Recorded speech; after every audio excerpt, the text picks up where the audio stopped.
Hi everyone, this is Kushal Shurishmali and welcome to Malak 42. In this video, we are going to talk about union find problem, what it is, what are the applications and how to implement. Okay, but this video will be pretty much limited to definition and applications, where it's used and why should you study it. Okay, in the next videos, we'll be talking about what are the different kind of implementations and how we can go forward and try, solving this problem. Okay, very first thing, it's a problem. Okay, so every problem has a definition, every problem has a motivation and application as well, and of course every problem will have a solution, if not now then in future. But we'll be talking about the definition first, at least what's the problem. Okay, why should you solve it and what it is. Now from the problem itself, you can see that there are two things that we are trying to focus on. One is union, right, and the other is find. Okay, so what does union do?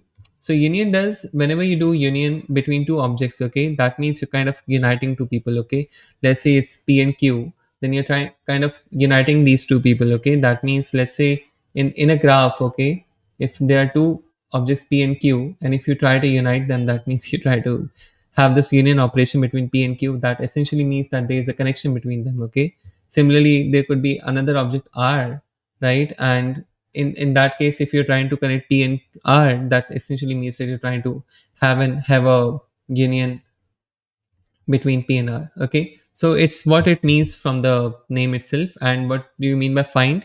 By find, you mean that whether there is a connection between these two objects or not. Okay, and these two objects can be anything. In different problems, it can be a person, whether these two people are connected or not.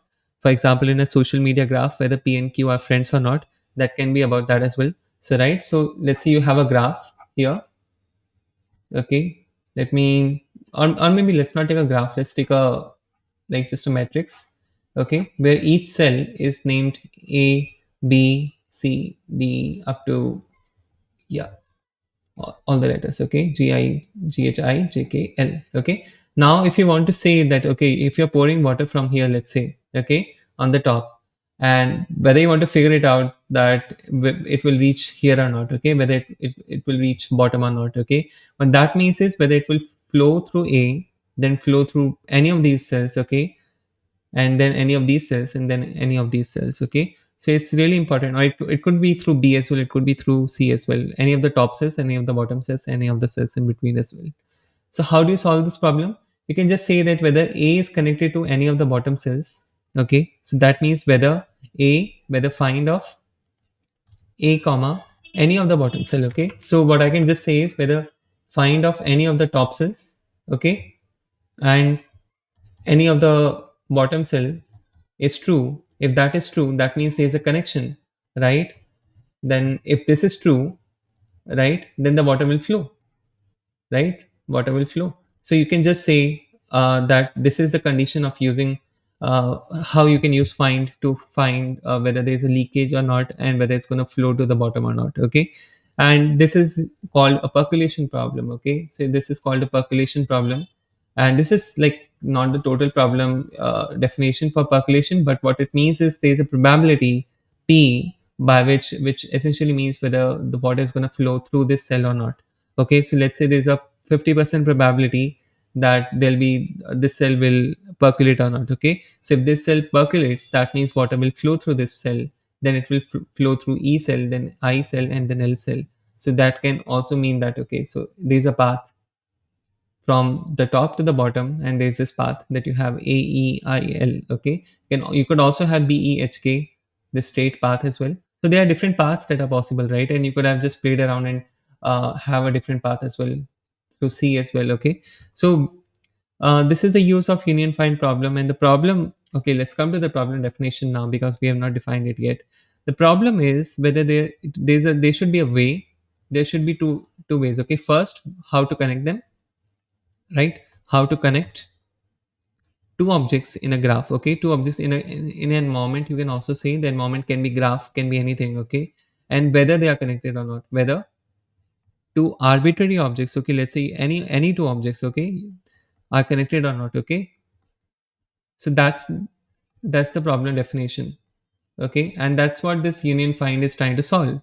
And this is solved by what? This is solved by union operation that we will be solving, and this will be solved by find. Okay, Now the point is you want to do it as fast as possible, right? You want to be as optimal as possible, and that's where you have these algorithms for this union find problem. And these algorithms will be focusing on like in the next series. But now let's talk about the application of it. Like what's the even use of having this union find problem, right? So one of the uses I already told you, whether there's a leakage or not, whether it's going to flow till the bottom or not, right? That's one use. The other use you can think of is, let's say you have different people, right? A, B, C, in a whole in a room. Let's say this environment is a room right now, okay? So you have this room, okay? You have this room as the environment, and whether you want to know, like you want to know whether A and C are friends or not, because you see like they are fighting, and you want to know if they are friends. Maybe that's just, something childish going on. And if they're not friends, then they're definitely fighting, like seriously fighting. So what you can do is, first of all, you need to have some union operations, definitely. So if A and B are joined or not, so what I can say is, from the user, the input is coming as union A comma B, okay? What that means is, let's say, yeah, A comma B, and union B comma C, okay? Now what that means is, the input is, the user is saying that, hey, that A and B are connected, okay, that's great. B and C are connected, okay, that's also great. Now the question is whether find A comma C, okay? So you want to know whether there's a path between A and C or not. And as you can see, there's a path, because you can, like, A is a friend to B is a friend to C, and there's a mutual friendship between A and C going on, probably because they have this mutual friend called B. So you can also say that this is going to return true, right? And then you can say that, okay, if they're fighting, this probably is just a childish fight, right? But you never know. So anyways, this is about dynamic connectivity as well. You can have, you can find whether there are two objects or points in a graph or any environment, whether they're connected or not, okay? So that's one point, okay?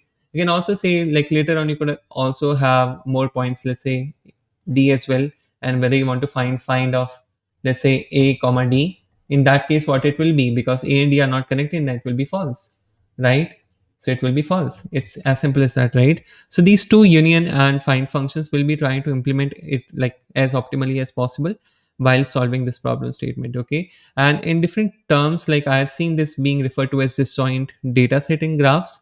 So essentially that just means this, because this is disjoint. If you see, like, any node in a graph is disjoint if it's not connected to anything, right? Like this is disjoint, it's only connected to itself in a sense. And A, B, and C are in the same subset, right? So they're connected to each other in some other way, right? So yeah, this is called a disjoint data set. Not a problem, but yeah, disjoint data set is well union find. So here we talked about union find problem. We discussed the definition, we discussed the applications, but we'll of course have different videos on how to solve these problems implementation wise. But for now, I think this is a good video on how to understand the union find problem.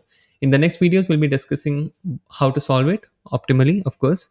And yeah, if you have any questions, please let us know. You can join our Discord channel if you want to discuss something. If you have any feedback, let us know in the like comments down below. That will be great.